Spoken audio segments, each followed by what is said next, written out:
व्हीपीके उद्योग समूहातर्फे शेतकऱ्यांचा बारामती अभ्यास दौरा संपन्न। एकरी 400 टन ऊस उत्पादनाचा संकल्प, कृत्रिम बुद्धिमत्तेचा AI वापर करून शेती करण्याचा निर्धार। बारामती प्रतिनिधी, शेतकऱ्यांचे उत्पन्न दुप्पट करण्यासाठी नवनवीन तंत्रज्ञान आत्मसात करणे काळाची गरज आहे। याच पार्श्वभूमीवर व्हीपीके उद्योग समूहाचे चेअरमन माननीय श्री मारुतराव पाटील कवळे गुरुजी यांच्या मार्गदर्शनाखाली समूहाच्या कार्यक्षेत्रातील शेतकरी आणि अधिकाऱ्यांचा बारामती येथे विशेष अभ्यास दौरा पार पडला। या दौऱ्यात एकरी 400 टन ऊस उत्पादन शक्य असल्याचा दावा करणाऱ्या ऊस प्लॉटची पाहणी करण्यात आली। भारतात प्रथमच ऊस शेतीमध्ये AIचा वापर। व्हीपीके उद्योग समूहाने महाराष्ट्रात प्रथमच ऊस शेतीमध्ये कृत्रिम बुद्धिमत्ता आर्टिफिशियल इंटेलिजन्स वापरून कमी खर्चात अधिक उत्पादन घेण्याचा पथदर्शी प्रकल्प हाती घेतला आहे।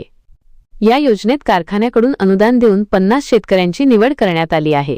यापैकी 21 निवडक शेतकरी आणि 6 अधिकारी कर्मचाऱ्यांनी या अभ्यास दौऱ्यात सहभाग नोंदवला। 13 गुंठ्यातून 400 टनाचे गणित। माळेगाव सहकारी साखर कारखान्याचे मुख्य ऊस विकास अधिकारी श्री सुरेश काळे यांनी त्यांच्या शेतात केवळ 13 गुंठ्यांत ऊस शेतीचे नाविन्यपूर्ण प्रयोग केले आहेत। प्रकाश संश्लेषण, फोटोसिंथेसिस, ऊसाला जास्तीत जास्त सूर्यप्रकाश मिळण्यासाठी त्यांनी ऊसाचे स्टेजिंग करून तो उभा ठेवला आहे।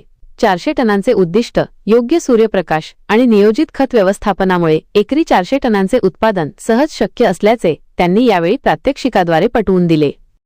कृषी प्रदर्शनाची पाहणी।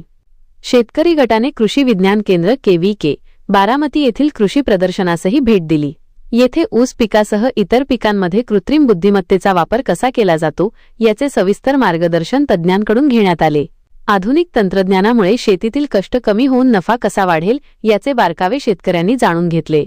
शेतकऱ्यांना प्रगत शेतीची दिशा मिळावी यासाठी हा दौरा आयोजित केला होता।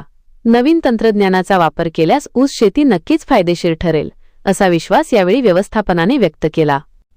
या दौऱ्यामुळे शेतीकडे बघण्याचा नवा दृष्टिकोन मिळाल्याची भावना शेतकऱ्यांनी व्यक्त केली असून या उपक्रमाबद्दल चेअरमन श्री मारुतराव पाटील कवळे गुरुजी यांचे आभार मानले आहेत।